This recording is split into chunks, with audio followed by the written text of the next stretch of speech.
today I want to tell you about a website called the Environmental Working Group, or the EWG.org. And the reason I want you to look that up if you have the chance is it's a really good resource for us for looking up toxicity in skincare products, in household products, clean products. They also discuss water. And how it works is, for instance, I could have, say I received a lotion from someone, and before I wanted to use that, I wanted to look it up for its safety.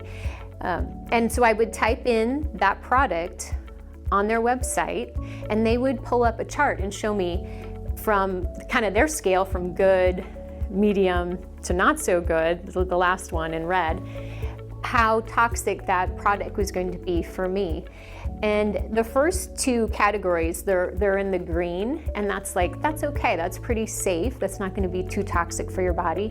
But when we start getting into products that have all these chemicals that are in the middle range, and then where the last range is hazardous to our health, we really don't want to be using those products on a day-to-day basis. So I find this website really helpful for things like that. And also if you have questions about cleaning products, for instance, in your home, or laundry detergent. So look them up if you choose to. They're also really helpful for food products. So you could type in some crackers that you find in the grocery store, and that will also give you a rating and a ranking on those.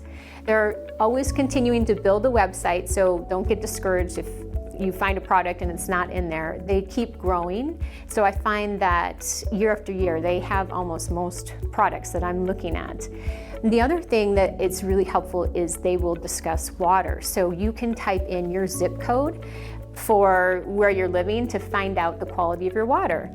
And water, I just want to kind of explain this a little bit. When we have standards that are given by, say, the FDA or the government about what's safe, that doesn't always translate to actually what is safe.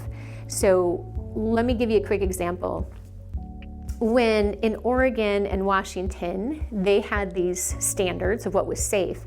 And then after we had the tsunami in Japan, if you remember that, and then the nuclear fallout from Fukushima, all those radioactive isotopes and things raised that level of what was being found in the water. And they went to such a high degree that instead of keeping those levels of what was once safe, what the government had to do was they raised the levels. So now, because there was so much fallout, radiation fallout, they raised the levels of the water. And now that doesn't necessarily make it safe just because they raised that level, but it's what they had to do to respond to what was in the environment, because there's no way they could mitigate that back down to the levels they once had. So keeping that in mind, we just want to kind of use common sense and think about that when we look at these levels. So for instance, I looked up Spirit Lake today. We're at December 27th, 2022, and there were 10 contaminants that are out of range that the Environmental Working Group deemed safe.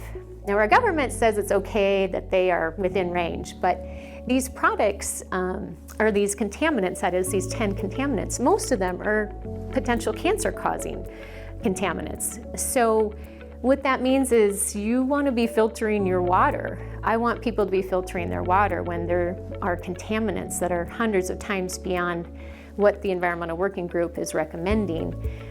And the other great thing about that website, they will walk you through finding a water filter and what it will remove within your budget. So they will go through different budgets, and they will explain the differences between water filters to help you find the best solution. So anyway, check them out if you like. It's a really good resource to have, and hope you have a great holiday season.